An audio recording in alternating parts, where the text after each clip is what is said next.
what I've learned, it took me 10 years to do this, is that I was, working from a place of fear. And when people are in that fight, flight, freeze situation, I was going to fight every moment. So instead of going, let's try your idea out or let's find a middle ground, I would go to getting angry and getting pissed off and shouting people down and everything like that.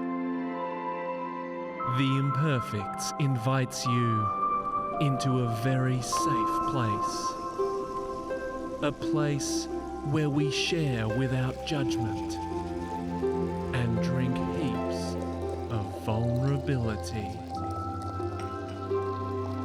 Grab yourself a cup. This is the Vulnerabilitea House.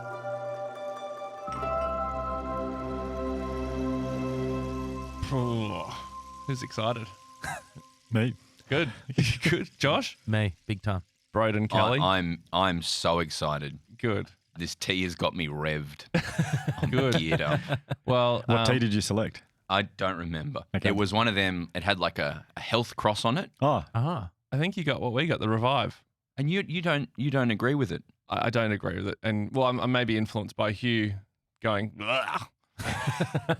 Maybe I'm being swayed. That's very common, isn't it? When someone says a negative thing, your Yeah. mind goes to it first. Yes. But if you say positive, do you like it? Yeah, I do. That's I like it, actually. look at that. I'm a great Wow. influencer. You are an influencer. I mean, that's what we're here to talk about. that's what you're on Let's talk numbers and data. So yes, Vulnerabilitea House. Broden Kelly from Aunty Donna. One of the funniest comedy groups things in Australia Agreed. by far. I remember when I first saw you guys on stage at the comedy festival years ago, and it was, because for anyone who hasn't seen Aunty Donna perform live, the energy is unlike anything. And I didn't really know what to expect because I hadn't heard of you guys when I saw you, and I went with a friend and they said, I think you'll like it. And it was just this, the experience of it is unlike any other comedy show. I'm being serious because it's like you go to the comedy festival, there's lots of good stuff, but rarely do you see a show because there's three of you and a lot of singing, and it's just this non-stop. It's like a ball rolling down a mountain. It's just like gathering. I remember, I reckon this is about 2014, 15. We used to write our shows behind closed doors and then present them to people, which is not the best way to make comedy because you should always be writing comedy with your audience and letting that kind of guide you and make your decisions for you by what they find interesting. So we started to do these things called test shows. I went to one. Right. So this is my first memory of seeing you at a show. We were in a room where we maybe had 10 ideas that were statistically bad, really bad ideas that weren't developed. Yeah, like there's no chance they were good. And Let's like get an audience in. yeah, like 3 months until Comedy Festival, we had these mailing lists of people like Danny Boy or like big acts, and we would send them an email saying free tickets to a show tonight in like a 30-seater, and we'd do these awful shows, but learn heaps. Wow. Imperfect shows, you might say. And not saying this show is bad. I'm saying that it was an imperfect show. No. We're only a couple of minutes in. Yeah, no. And so far, so good. And I remember doing some awful sketch and going, Ryan Shelton's here with like 10, and like you were one of like 10 people in the audience. And you were very supportive and lovely, but I was like, of all the shows to come to, this is so embarrassing. but I knew it was a test show, Yeah, so great. I had that expectation. If I had have come going like, oh, this is the one they're hanging their hat on, then maybe. But it was still funny. Like it's just I loved seeing that test show and then coming to the actual show, and I loved seeing did you that see process. both? Yeah, Yeah, cool. that was great. Yeah, no, talking about the energy and everything, we came from a very different background to a lot of other comedy. Usually a lot of comedy comes from the writing angle. I think something funny and then I'm going to express this, and people learn along the way how to be on stage. And we came from the exact opposite direction, where we went to acting school and learned to do Shakespeare and how to hold the stage and have a balanced stage and transformations of props and characters. And none of us were really super writers, particularly for comedy. And so the first show we ever made, we would book libraries around here for $15 for 3 hours and just show up and try and write comedy. And for the first maybe 10 rehearsals we did, we like walked out with no jokes or sketches. And like, Yeah. I think we're in big trouble. And then so we finally made this show and put it on at the Comedy Festival 2012. And we just went, we don't know if this is any good at all. We don't know if any of the jokes work. 2012 was your first show. Yeah. Wow. Is that Oh. a long time ago or more recent? For some reason in my head, I thought you'd been around for longer than that. Yeah. I don't know why. No, it 2012. feels like a lifetime for me. Wow. But we went on stage and we were like, let's just trick them. Let's just act like we're doing the best show that's ever been done. Oh, like full confidence. Yeah, like, Mm. how Yeah. good are we? And we just did that for an hour and people like got on board. That is so that explains so much of That's what it. you guys do. Yeah. Because so much of it is this sort of like false bravado. Yes. Yeah. Because you guys are the least toxic masculine people, but you kind of bring this kind of like false bravado to it, which makes it so funny. And you have full belief in the most, I think it's like full belief in the silliest ideas. Yeah. And it's just, Full commitment. yeah, full commitment. It's hilarious. Do you have a bit that you've done, which is like on YouTube or whatever, that is your favorite that you look back on and just think that? What's going on the gravestone? Yeah. There's a sketch. What link? There's a sketch we did. When you die. There's What VR experience are you putting on that? yeah, exactly. Yeah. There's very early on, I rang Zach or something, and he rang me actually, and just said, I want you to go to your front door. There's a little surprise there. And so I went to the front and there was nothing there. And we just started to do a riff that just kept saying like, you know, the Ellen thing where like you open a door or something and there's a car outside for you. yeah. We just kept doing that. It was just a fun conversation. And I wrote down, I went, that's really funny. And it was one of the first times we wrote a good sketch, I think, which is just the idea that I was sitting on stage. I was Ellen. I was calling someone to tell them they'd won a prize. And every time it got to the point where they were winning the prize, it starts with a car. And then I'm like, hop in the car. And it's like, how's it feel? It's like, good. Now open the glove box. And what is it? Oh, it's a check for $100,000. And then just kept going. Yeah. Becomes like a heist event. Like and it's all done through imagination and off stage. I think that's the best thing. And like, it's really comforting to know with comedy when on stage that you can just go to something that will work. Yes. I mean, yeah, that's a really good point. And also there's the three of you obviously on stage, then there's more Yeah. of you. There's like six of you, is it? Yeah. 6 of you in the full team.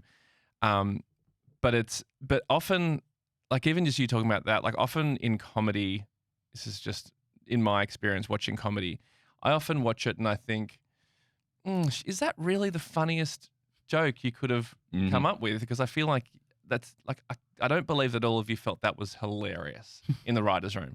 But then watching your stuff on stage or in the new show as well, in Aunty Donna's Coffee Cafe on iView, you watch it and you're like, oh, this is like obviously a team of people who can complement each other enough to get to that point. Yeah. There was this really good interview I once heard with Seth MacFarlane, who created Family Guy.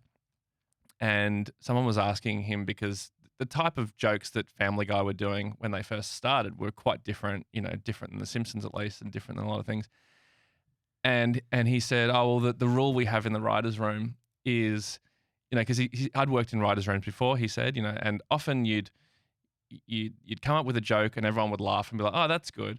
But then like naturally the writers would keep adding on jokes and it would escalate and escalate and escalate to this point where it was like either really wrong or really off context. Like it was just didn't belong in the story. And everyone's pissing themselves at this like escalated joke. But in most shows, you go, well, we can't put that in the show. It's Friends. So let's bring it back to this the joke that makes sense. But he said the rule on Family Guy is we always do the escalated joke.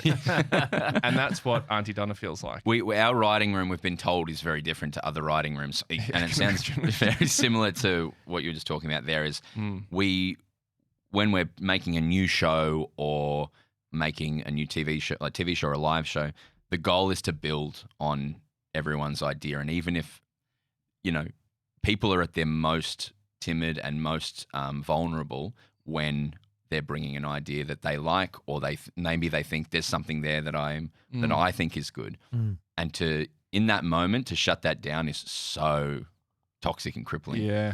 And so we kind of have this unwritten rule that's kind of unspoken, really, that when we're doing that round table and you bring an idea, we're going to sit in it for 5-10 minutes. And a lot of that might be silence and it might be just thinking, and it might be saying the wrong journey, but there's kind of this rule that we're going to sit and think in it because it's mutually beneficial. It encourages that person who's brought the idea to keep bringing ideas, but then 95% of the time, if you sit in an idea through the awkwardness, it gets somewhere and gets to something cool. I mean, it really is. And I would never have thought this before we did this podcast, but that a really good writer's room is a really vulnerable space. And it's like scary because it relies on everyone, just being open and accepting of everything you say. Even if it seems wrong, it's scary to put an idea out there. And they're not often like that. Often they're a bit of a, there's a culture of,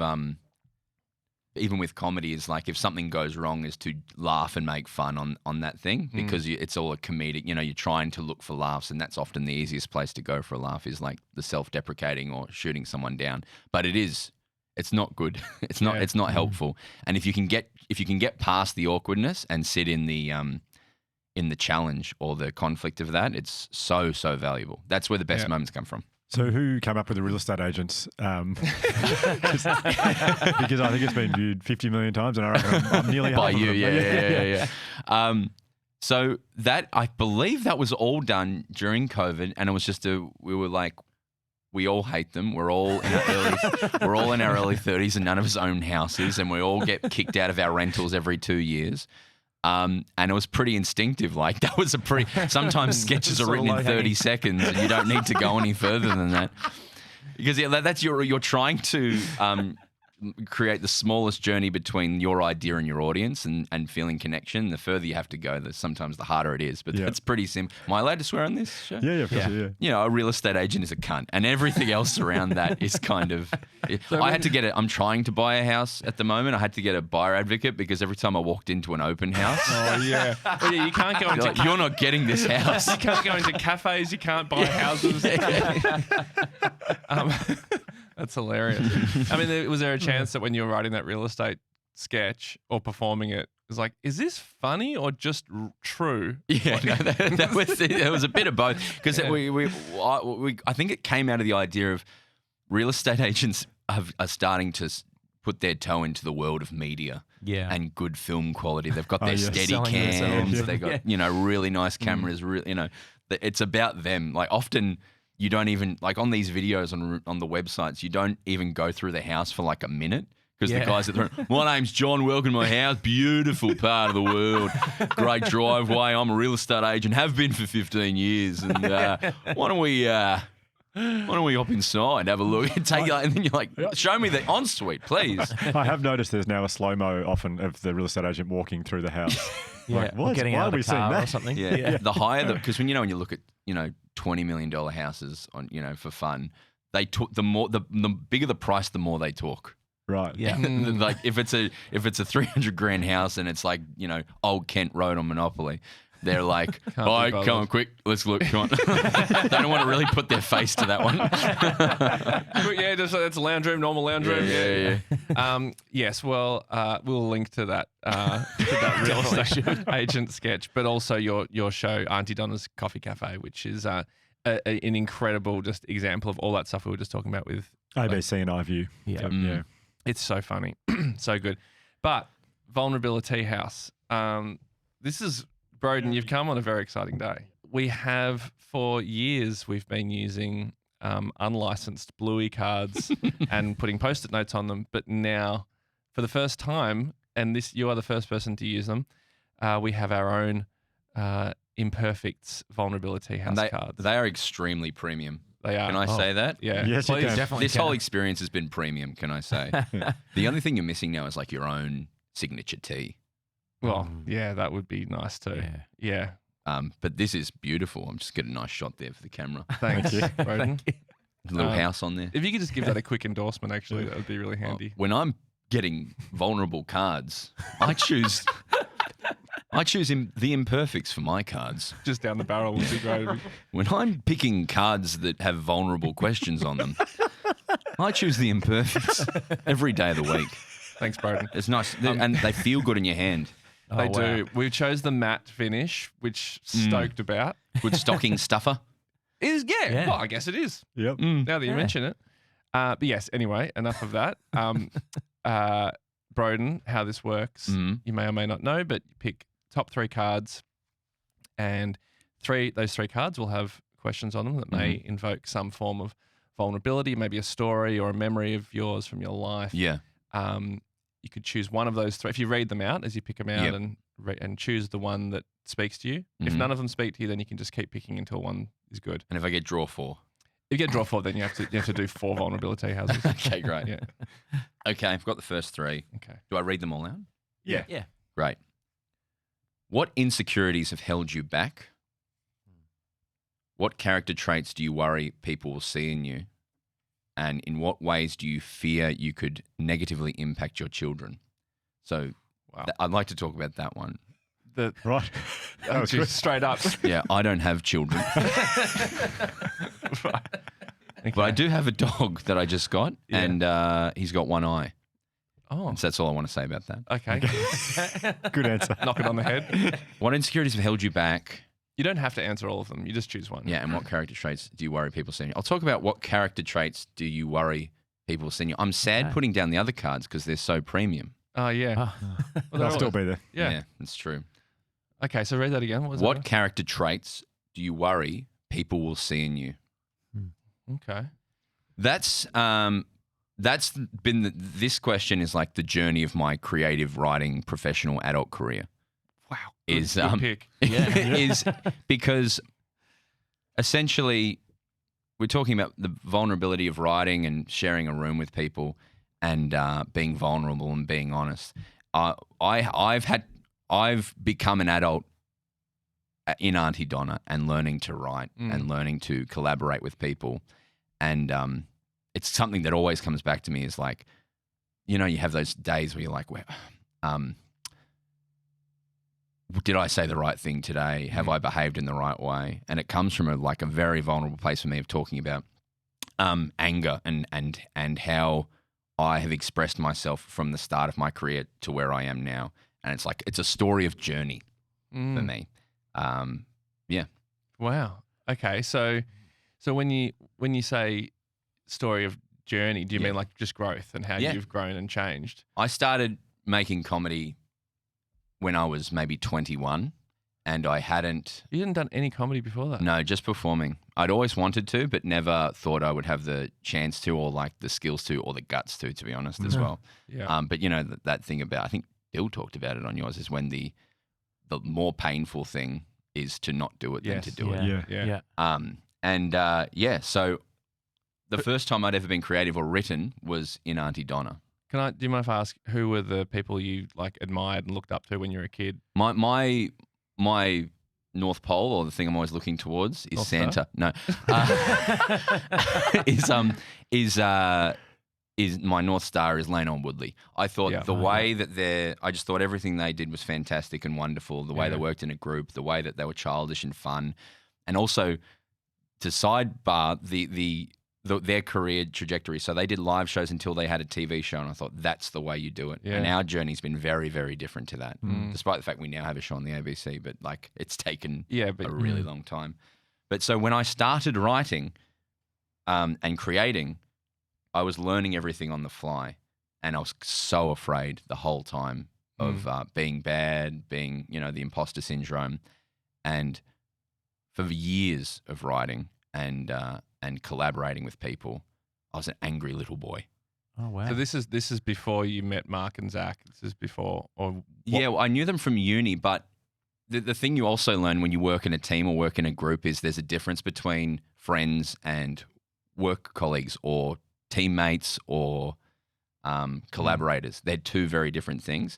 And often making a friendship turn into a work relationship is the best way to kill it. As in to kill the friendship. Yeah, that's right. Because your friendships are about, seeing the best in people, or and a holiday from your work, or a holiday from whatever you need. And if you take your friends and make them, you're talking about cash flow and paying rent on an office, or and disagreeing on things, that will eventually fatigue you. And the times, because everyone gets busy, and so the few times you have to see each other, you don't have any choice but to talk about work. Cash flow. You can't just Yeah, no, exactly hang out. right. And Yeah. so you kind of lose your friends. It's like the last thing that us guys want to do now is like go and hang out together because we see each other Monday to Friday 9 to 5.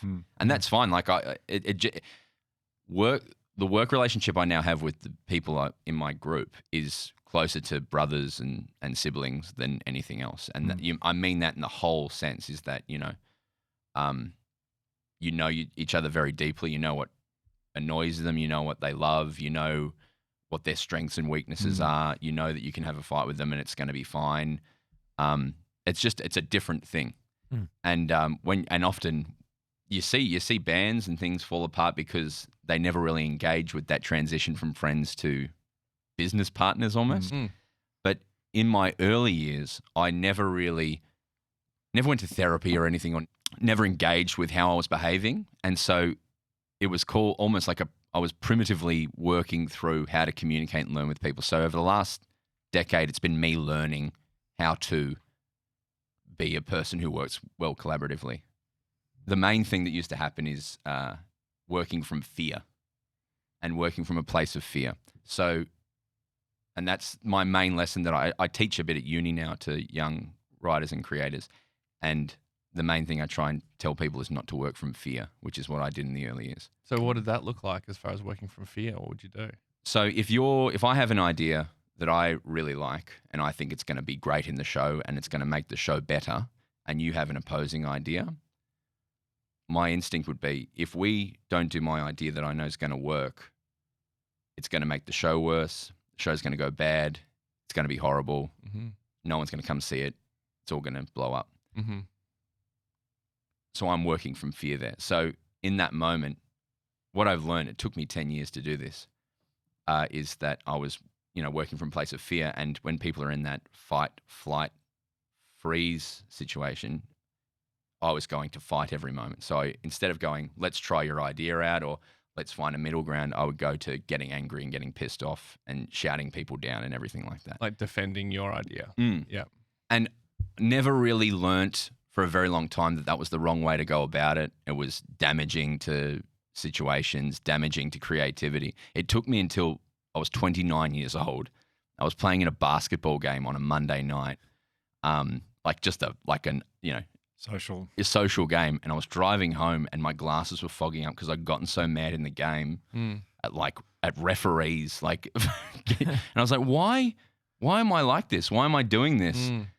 And I'd always been against therapy. I don't know why, but I was like, I don't need that. And finally just went and did it and learned it took me like 2 sessions to realize that I could fix it and I didn't have to work like that. Oh, yeah. You weren't trapped by it. Yeah, that I wasn't trapped by it. And as soon as I did that, the way I've worked has been so much better. Is just taking if you're in a moment and you're genuinely panicked or worried, instead of going to that aggression, just taking a moment, thinking about it, and also just letting things go and letting, if someone's passionate about something, letting them have that. And often you think you're in a moment of conflict where it's do or die, and it's very rarely the case. It's almost like it's because, I have no idea what you're talking about. But it's almost like you realize that, oh, mate, even though, of course, we're not psychopaths, so we don't actually think that we're always right. Yes. But in the heat of the moment, you do think you're so certain that you're right. Yeah. And then the fear is that, well, if I'm wrong about this, then that's terrifying. Yeah. Because I'm so certain of it. So even to open the door for someone else to suggest something different, it's like, that feeling of like your mind starts going, hang on a second, I think this other idea is better. Yeah. Then you kind of start fighting it. You start going like, no, Yeah. it can't be. My idea must be better because otherwise I'm an imposter. Otherwise I shouldn't be here. I think we're all guilty sometimes if you start a conversation or a disagreement about one thing and then just slowly becomes a philosophical battle that's not actually about that core thing. No. You're talking about, no, I stand for this and you're not going to win on this chance. Like this time you're not going to win. When you may very well agree with the opposing opinion, but it's just gone so far that you're like, I can't agree with this. So yeah, and I think it's about being like the ability to be conscious in a moment and really be aware of what you're saying and what you're trying to say and what's happening in a room. I think a lot of that just comes with age, but just staying calm and not too hot about it. Was the anger an issue? So I can understand how it comes to the surface professionally when you're hell bent on an idea. Yeah. And also, having played social basketball, I feel like I see how. Yeah. I ended up stopping playing because I realised it was a place where men went and took out their anger from their life on 14-year-old girls trying to umpire a game of basketball. Yes. And so I feel like that's a common area for it to come up as well. But was it also infiltrating other areas of your life, like personal relationships, the anger, or was it more just confined to professional? No, anger across. I never got to the place where I was, aggressive to the point of like really bad, but just stopped interesting conversations, stopped honesty, stopped people coming into my lane and on the road. It stopped. But the biggest thing it did for me is just stop me feeling well and coming back to this idea of I spent so much time in my day worrying about what I'd said that day.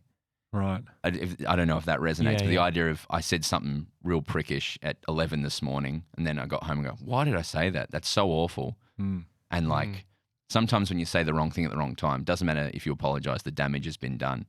And so for a large part of my 20s, a lot of my time was spent at home going, why did I talk like that? And being so conscious of always coming home saying, have I behaved the right way today? And not knowing that and not having the skills to be able to catch myself in the moment or catch myself before it gets to that thing. Yeah. The main thing I learned just from a really cool, bulk build therapist was just the daily check-ins and like getting to your number every day of today, when was I at my most stressed or anxious? That was the main thing he taught me is I came and said, I'm too angry. I'm angry all the time. And he went, and then we talked for a while. He said, and don't you fucking disagree with me. Yeah. And he was, And the main thing is your problem is not anger. Your problem is anxiety. And the way you react to anxiety is aggression. And so you need to start thinking about your anxiety as opposed to your anger and marking moments when you are at your most anxious.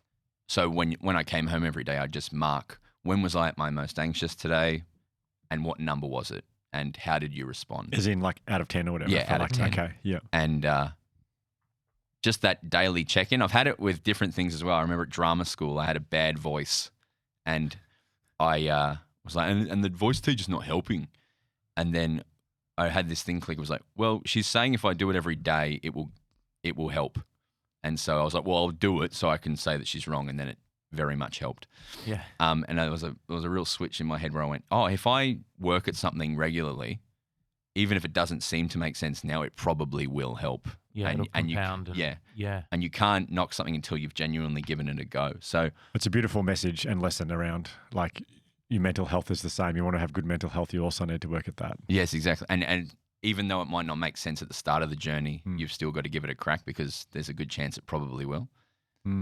So just in that group with your Aunty Donna group or whichever creative collaboration, because it's such a hot pot in a group in a creative situation where, especially in your 20s, and I've been in groups of friends that make stuff together, and it's I think one of the reasons it's so tough is because the reason that you start doing it is because it'll be fun. And so there's this expectation of like, if we're not having fun, then people start getting annoyed. It's like, well, you're not making it fun. You're taking it too seriously. Let's just have fun because that's what we signed up for.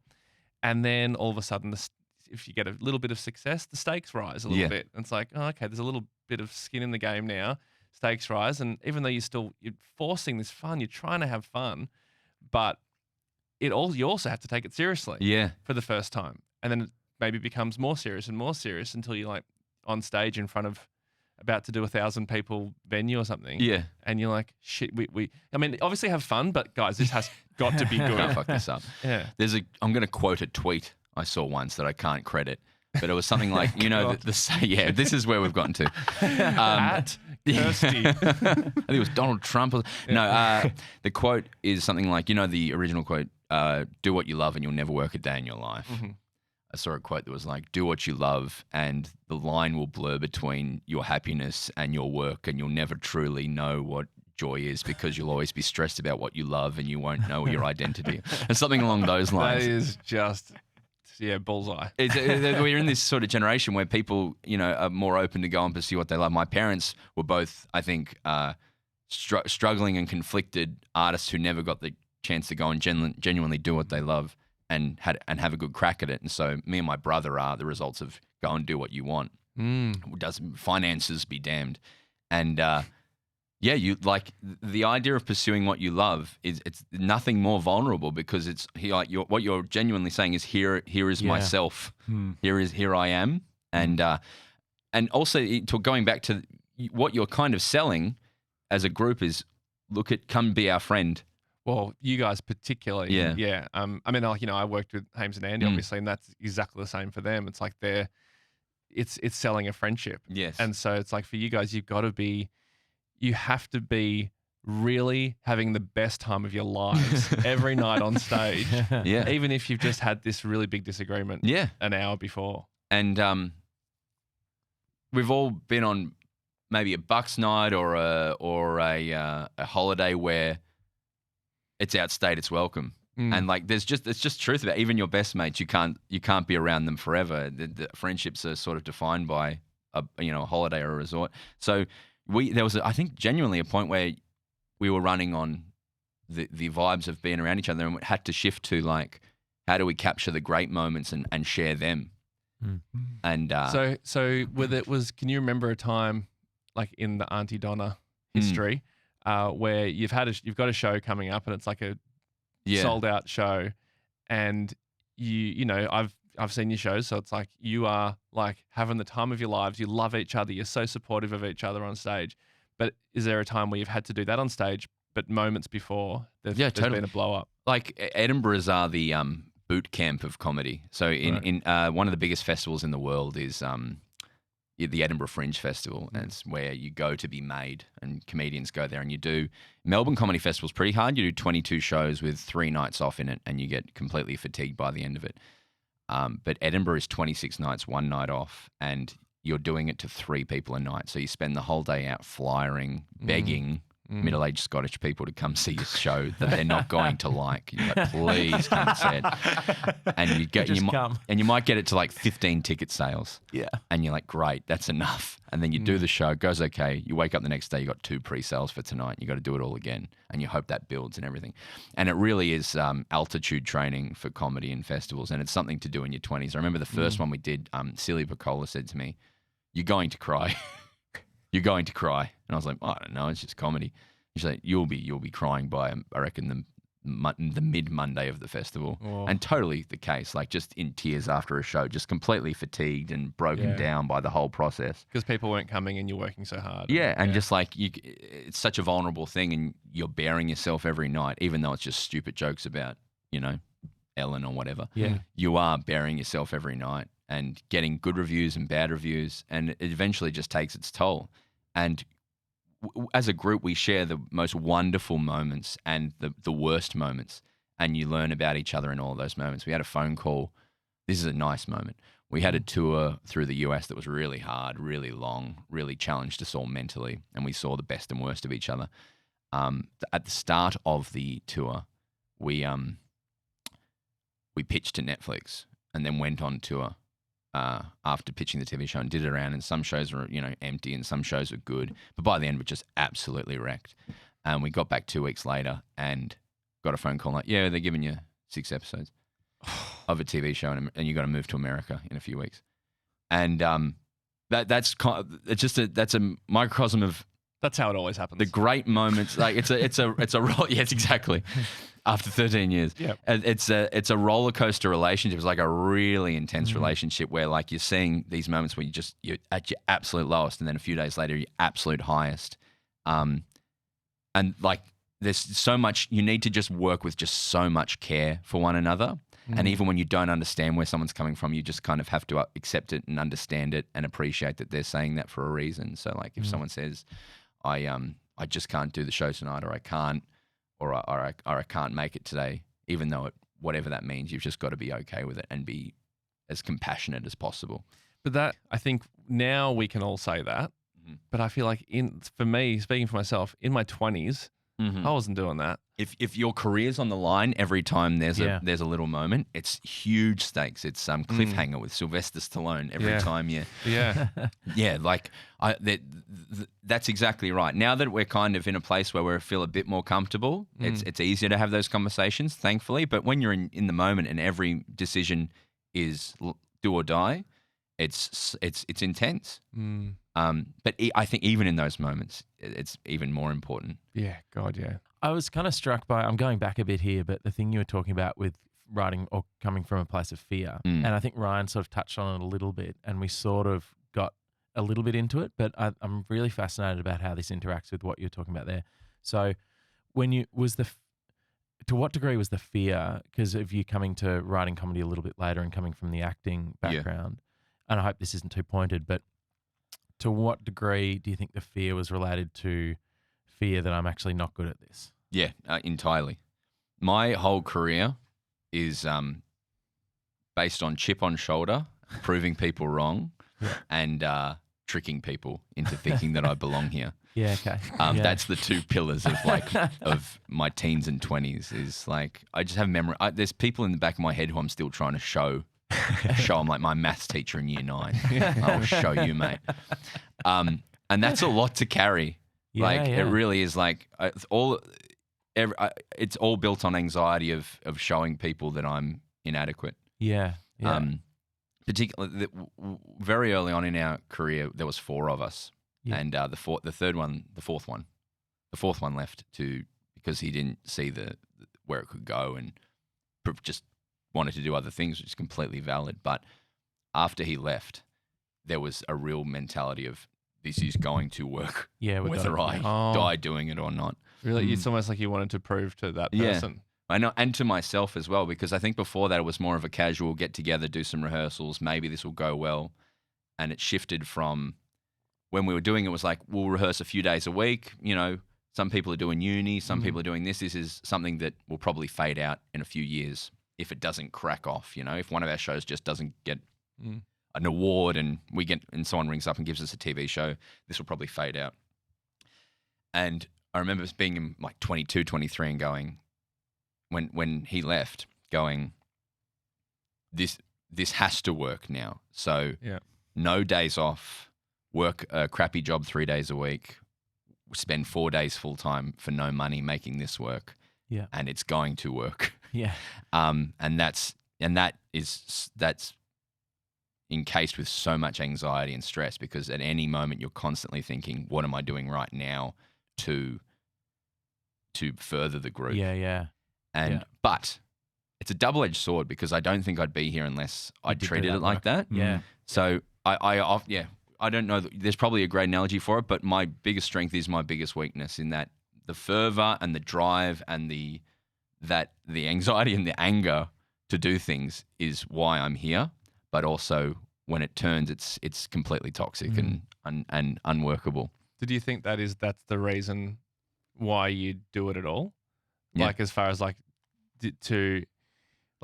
what is like the true motivator of you doing any of this? When I was I'm talking about my early 20s a lot, but when I lost my job at the MCG because I couldn't show up enough because I was doing Aunty Donna, I had to get on Centrelink, and you have to go and do jobs. Yeah.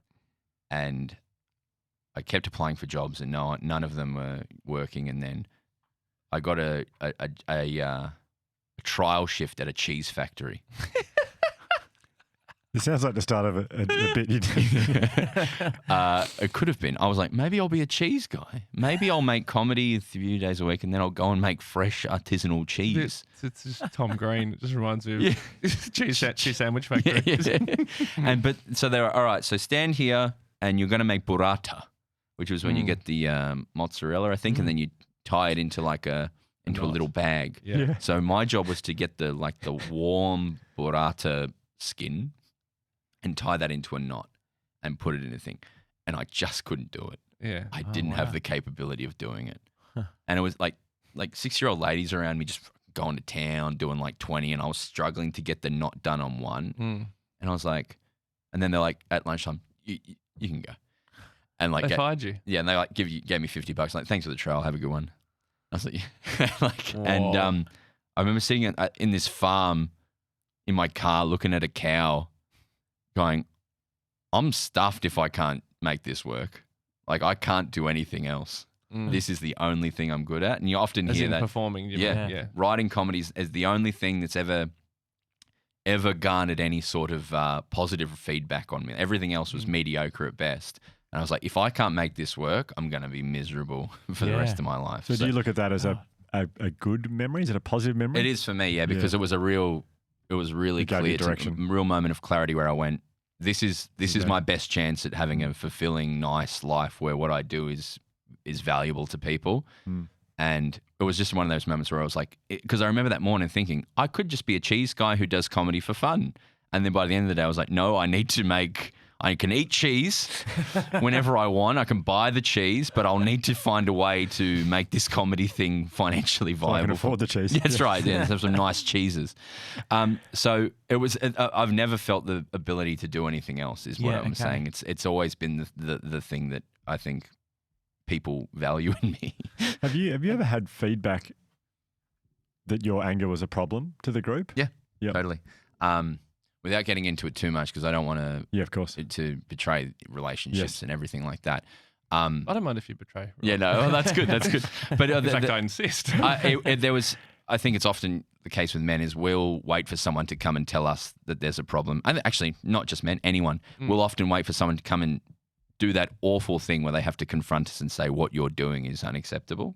Rather than do the sort of harder work. And then me going come and say, hey, sorry about today. I really regret doing that. Or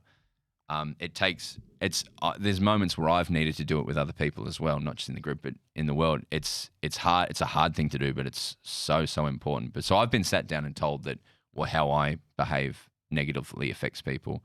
I'm proud to say that I learnt and responded and reacted to that. Was that a shock when someone told you, or were you kind of aware of it? It was one of those, I think for a lot of people, you're like, here it comes. I know what this is going to be about. Yeah. And you're just sort of going along hoping that no one ever brings it up, and it's just kind it's of not as bad as you think. Okay, yeah.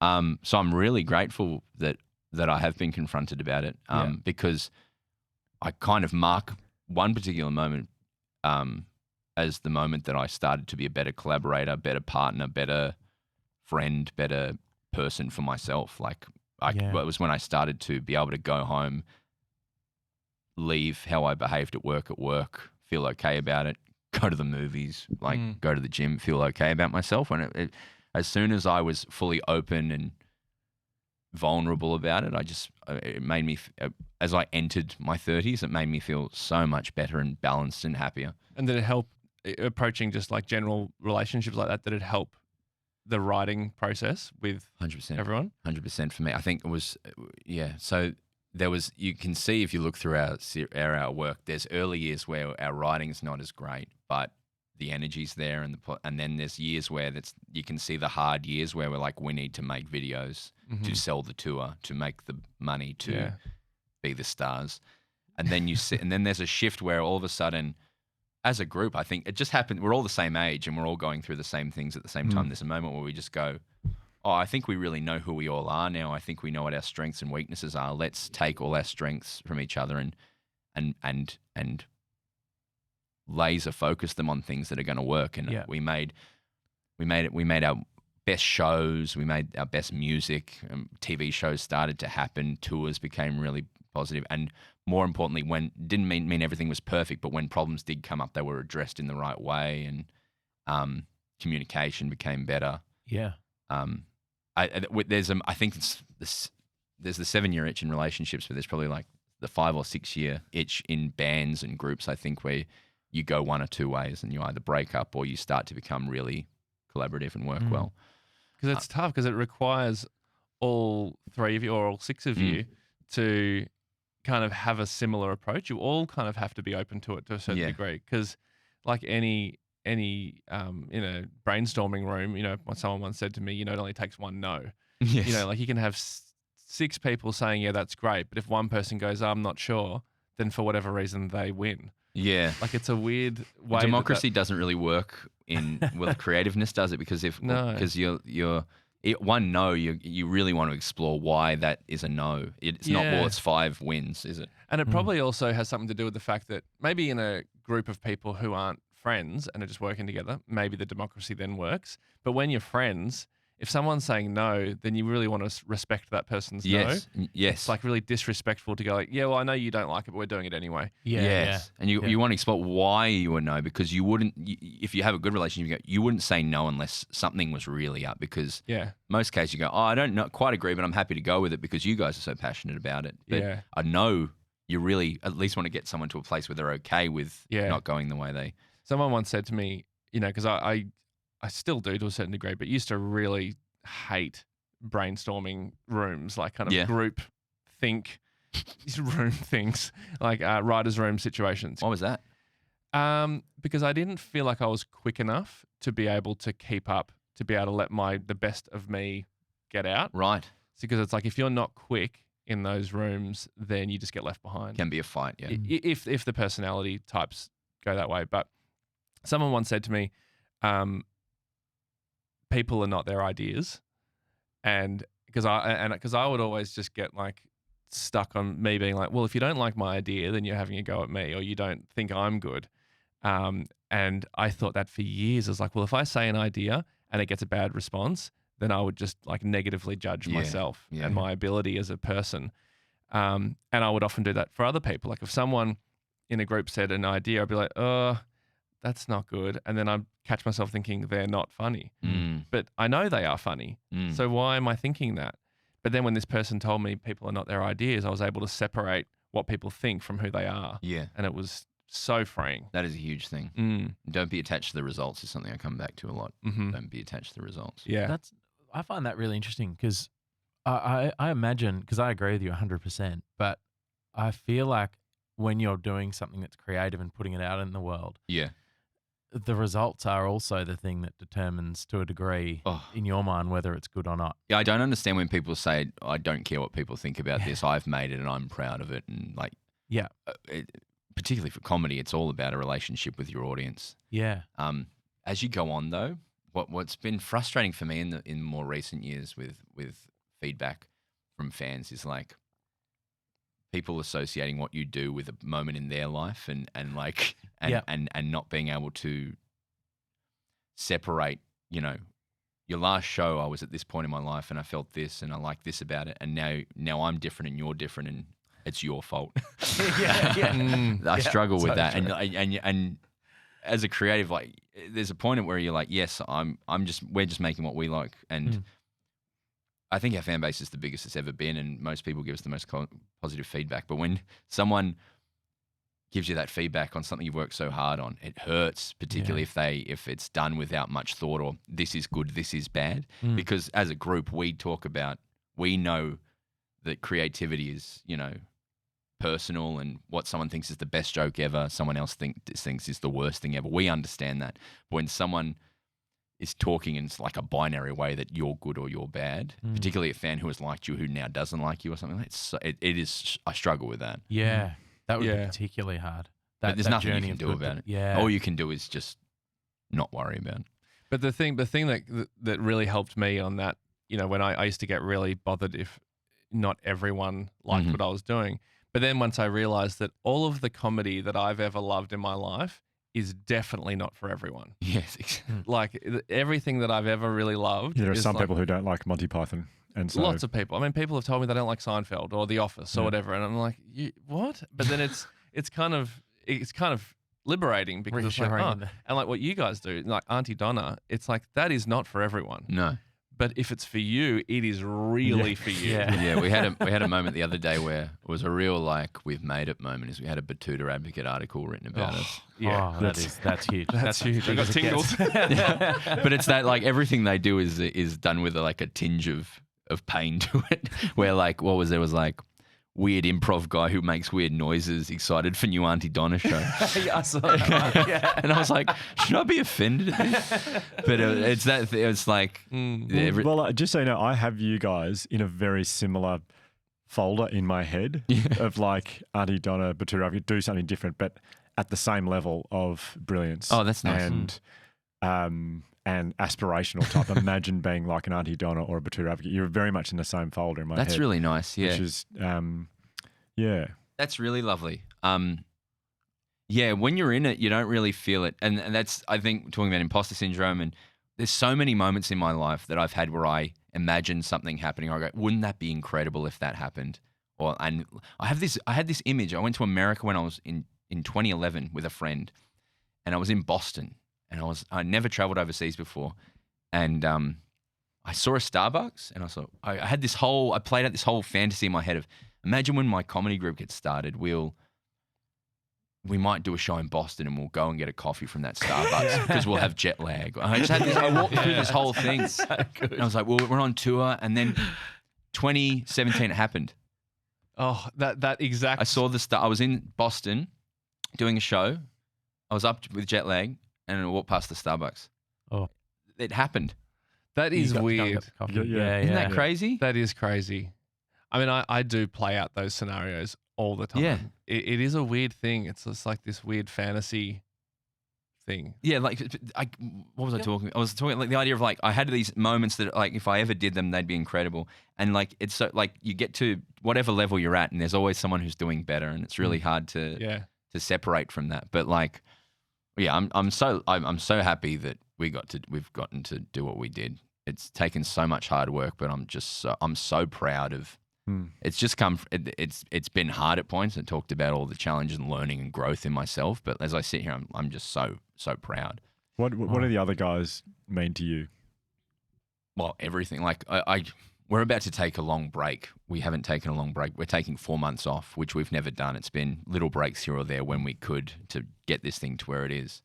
And I was just thinking I'm really excited for it. Like in a loving way, I'm excited not to see them for 4 months and see how they are in 4 months.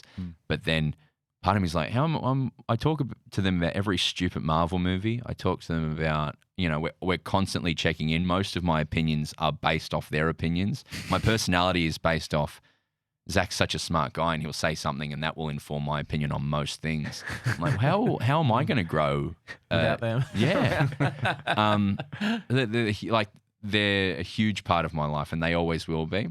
And there's always been this point that we'll go, Aunty Donna will end at some point. But I'm starting to think now that even if we never perform together again next week, they'll always be part of my life, whether we like it or not.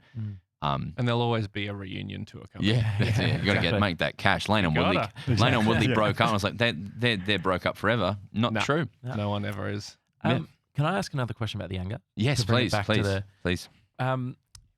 It's listening to the way you've talked about the growth of Aunty Donna and the sort of validation that you guys are good at what you do, and it's pretty clear that you're incredible at what you do.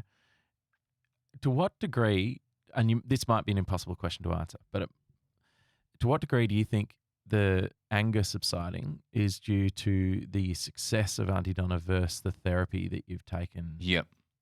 I think they're a bit of both. I think we wouldn't have grown if I had let it go. We wouldn't be around. Okay.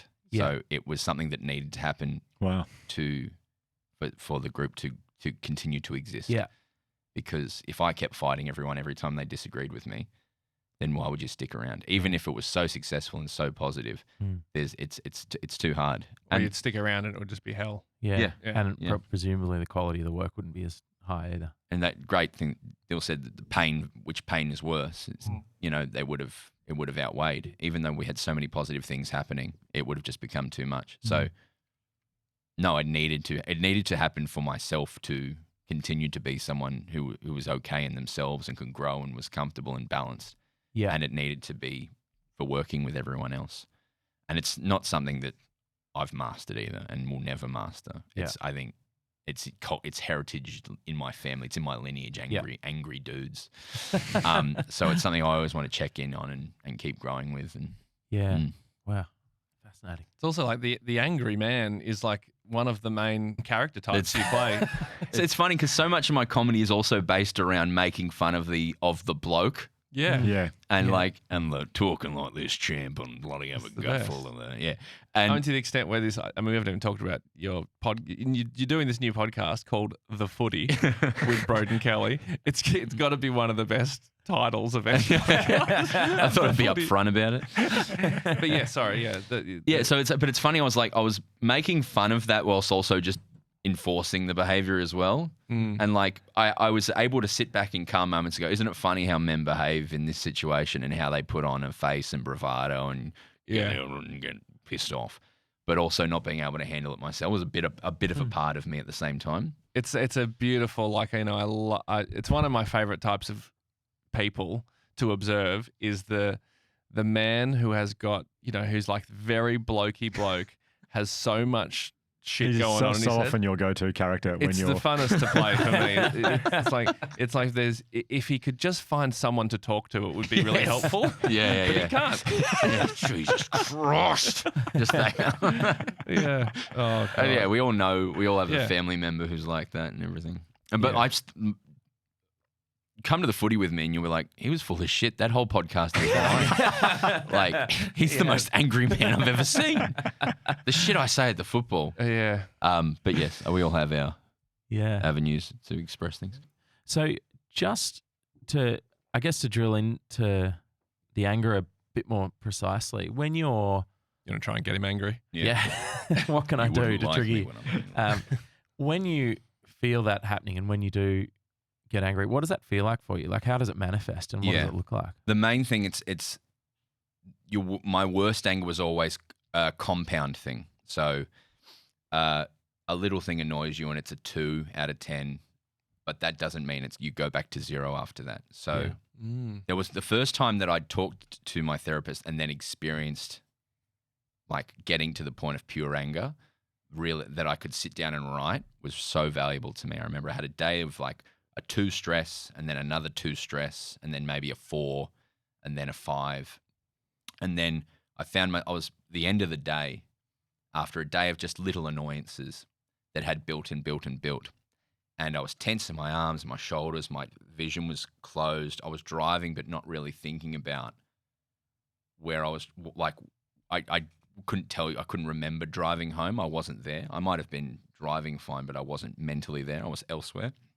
I was out of my body. And then I remember just like a car going slowly into a driveway and I beeped and like yelled. And I was like, why am I? And then I caught myself going, I was thinking about something that annoyed me at work. These things had all happened.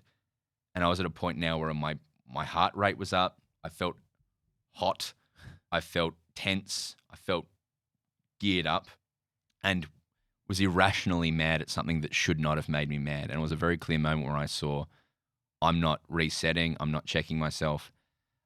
So after that, I started to bring in just a very simple, quick meditation of 1 in breath, hold for 5, 1 out breath, hold for 5, and 5 turns of that, and then just check your body. So what's my Is that after every 2 sort of thing? Yeah. Or, yeah. Or whenever I feel myself getting angry or heated or stressed or anxious about anything, to be honest, Yeah. or upset, or where is my head, where are my shoulders? Just a clock of what you're doing, not a fixing. I always thought of meditation as this spiritual thing. You're connecting to the other. You're the third eye. You know. Yeah.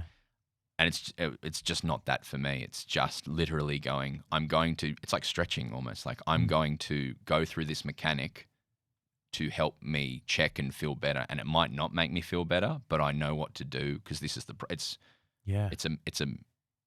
it's a physical exercise to do to help a muscle, the brain muscle. Like, Yeah. And that that must was have been life-changing. Yeah, it really was. Yeah. And I remember sitting in meditation going, you have to just think about nothing, which is the worst thing to do, is to go, I have to think about nothing, when it's really just about resetting and simplifying. And I remember thinking, I can't hear that car. I'm not allowed to hear that car. I'm not supposed to think about that car driving past. But what I've eventually found with meditation is it's actually about going, I hear the car. but I'm coming back to breath. Mm-hmm. Yeah. Yeah. And that separation, this is something I think lots of people do now, but it's that separation of I'm not trying to be something other. I'm just trying to Sit come with. and sit Yeah. with and be okay with whatever I'm feeling. Yeah. Hugely So, valuable. yeah, we had Jeff Warren, who's a mindfulness guru, on our podcast, and he talked about one of the benefits of meditation is equanimity. So, like, which is just letting go of stuff. So, he used the word frictionless, which I just love. So, something yeah. happens and you just let it go straight away. It doesn't stick to you. And that's what I thought of before when you said, letting stuff go was something you weren't able to do. Yeah. It's just, I think that's the perfect example It's of going how to be that. fine. Yeah. And if something is, if you're in a moment of conflict or an argument, if something is important enough, you will come back to it, and it's better to come back to it when you're not feeling 10 out of 10 yeah. fury or anxiousness or whatever. What you said then about the build up, I find really interesting because we had Lael Stone on the podcast. We've had her a couple of times, but a few years ago she talked about kids, and when kids have a big tantrum, and often parents will be like, "Where did this come from?" And then you look back at the day, and it's like they were running late, so they were rushed to go to childcare, and then their favourite carer wasn't there, and it's this build up of stuff. Yeah. And and it made so much sense as a parent, but ever since then, I've also noticed how much that applies to my life. Yeah. And exactly what you're saying, if it's just these little things compounding throughout the day, and then you blow up at the old lady driving into her driveway too slowly. It's Yeah. something outside of yourself is really valuable, particularly like I don't mean to compare children to this, but I recently got a rescue dog and a reactive rescue dog. So he had a really bad first 2 years with people and is a bit scared of people. And working with him every day and marking his experience every day of when I go on a walk and a dog or something stresses me out, how that affects the rest of your day and marking that. It's been the best, most recent therapy I've done is watching on the outside. We talk about with him the bucket and filling up the bucket every day. Yeah. And every time something stressful happens, you're filling the bucket up until you overflow. Yeah. It's been Annie and I and me and my partner, we've been together 400 years. Since we've been together 13 years. Yeah. And at no point have we ever we don't own a house together. We have no commitments together apart from that we just really like each other. Some would say love each other. And Some would say. yeah, this dog is the first commitment that we've had together and shared together, and it's so interesting, like all the lessons you learn from and how wonderful and joyous that addition can be to your life. I know everyone talks about that with their children and everything, but like, we my partner and I got a dog before we had kids, and it was the same thing. Yeah. It was this like, it's definitely, I think it's, some people say it's like a transitional thing for the first step for a reason. I hope you don't mind me asking this, but you mentioned Annie there, and I hope this isn't too far to go, but did you bring anger home when you were talking about this anger that you'd had at work? Was that ever something that she was present for and saw? She predates Aunty Donna, Annie. So the first time we ever met, we met at Starbucks Southern Cross Station. Starbucks comes up a lot of times. That classic story. And it's funny, I remember that story, but Annie went for a walk around DFO while we met. She's been there the whole time and been supportive the whole time, and is the first person I go to for notes and everything. So she's as big a part of Donna as anyone else. Yeah. And she has seen me grow as a person. We've both seen each other grow, which has been what's so special, is we've known each other since 20 to 30s now.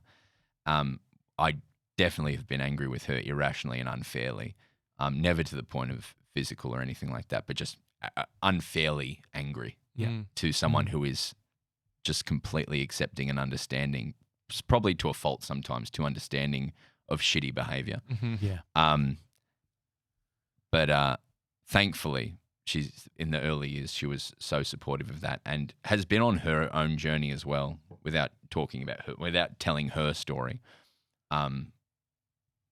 Therapy has been great for both of us, and we've never had couples therapy or anything like that, but it's improving ourselves. I've been able to see how that helps a relationship so much. And I think we have a relationship why I think we're so strong is because we have a relationship where we choose to be together as opposed to needing to be together, and we're not dependent on one another, but we enjoy being together. And one of the great moments that I felt like I'd grown as a person was when she said, "You are so much calmer and nicer now. And it just came out of nowhere, her saying one. Wow. It was just really, really lovely. That's And big. Yeah. How Yeah. long ago was that?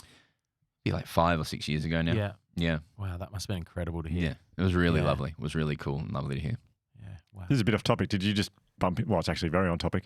Did you just bump into her at Starbucks, or that was where your first date was? Or No, we met at acting school, but then I was like, I'm going to go have a meeting with these guys. Do you want to come into the city while we're doing it? Oh, She's like, right, yeah, okay. great. But Okay. it's just funny that she was there, that she's been there the whole time. okay, Our date's Donna. Yeah. amazing. Amazing. I also have to say, I don't know if this is the right time to say it, but you won't remember this. Definitely won't remember this, even though it only happened a few weeks ago. But you are the only person I've ever gone up to in the street and said, I like what, like, Oh, as yeah? a fan, I like what you do. Where were we? We were out at Dr. Morse under the bridge in Abbotsford, and I'd just come out of Dr. Morse, and you were just like right there. What is Dr. Morse? So Coffee cafe. coffee. Oh, coffee- right. it's a coffee I don't go cafe. to them anymore. Yeah. You can't. We're walking under the bridge in Abbotsford, just down Johnson Street, Yeah. and I just sort of walked out, and you were just like right in front of me. I like and to do was that like- to people. I like to wait out Yeah. in front of cafes and But I was in a bounce. really good mood, and I'm like, I just wanted to tell you how great I think you are and what that's you do. nice. And you were so lovely. But I was thinking about it this morning. I'm like, you're the only person I've ever gone up to Oh, really? in the street who I'm a fan of, and Get out of my told- fucking way. And you punched me. I used to work at the MCG. I told you this. You won't remember this. This is my famous Ryan Shelton story. Yeah. I was about 18, 19. And I was working on level 3 in the MCC, and you needed a card to get in. So I was checking cards. Do you remember this story? I don't think so. And you're like, which way to the toilets? Oh, I said that. Yeah. Yeah, And I straight up. You're like, which, Which way way to to the the No, you would toilets? have been like, hello, I'm Ryan. Can you tell me which way to the Shelton You're very from nice. man. Rove. Yeah. Yeah. It's that Rove guy. And then I said, yep, just down there. And I think I meant to say go down the flight of stairs, but you may have heard go up. And so you walked and then went up the stairs. And I went, oh, no. There's no toilet up there for Ryan Shelton. What's he going to do? He's going to pee his pants. Wow. I think I told you about this and you've forgotten. I've forgotten. Yeah, but that's typical, really. Still, I forget most things. I've done it. No, but yeah. Don't take it personally. I think I apologized to you like 7 years later. Or something like that. Good. I'm glad you did. Yeah. Well, that's Necessary. nice. I'm glad I was okay. It's No, the you were best lovely. thing in the world to have people come up to you and say that your stupid stuff is nice. So meaningful that you've forgotten it 2 weeks later. Yeah, It happens a lot, I'm sure. yeah, totally. Yeah, I remember the first time it ever happened and just thinking, holy hell, this is incredible. Yeah. And I love it. So yeah, well, say thank you hello for to me, everything you do. please. Yeah, Yeah. no, cheers. Well, this has been so great. Thank you. We chatted on the phone late last week, and I was in the car when we were chatting, and as soon as we hung up, I pulled up at the lights, and my window was down. There was someone in the car right next to me, their window. Now we kind of made eye contact, and I felt this urge to go. I was just on the phone to Broden Kelly. Anyway. Talking, but really? Yeah, I was in such a high mark. I just love chatting to you. And, Oh, that's nice. And like these guys, such a huge fan. So to have you here today is such a thrill. Oh, it's a pleasure. I didn't actually yell out that I'm on the, but I felt like I don't know who that is, mate. I really felt like it. But anyway, it's so great to have you here today. It Oh, really pleasure. is. And congratulations on everything. And ABC and iView, it's such a wonderful show. Aunty Donna's Coffee Cafe. Yeah, I've only watched one episode, but so Yeah. far, very good. Well, hopefully people can watch it now and go, there's a bit more going on there with Broden. He's a thoughtful guy. I think it'll really help the viewing experience. When I'm dressed in a Karen's Diner outfit Oh, and yes. I'm just like swearing at customers, and people go, but he's got something to say. There's substance though. Yeah. Beneath There's it all. substance. Yeah. Great to see you, Broden. Pleasure. Thank you, mate. Thank you, guys.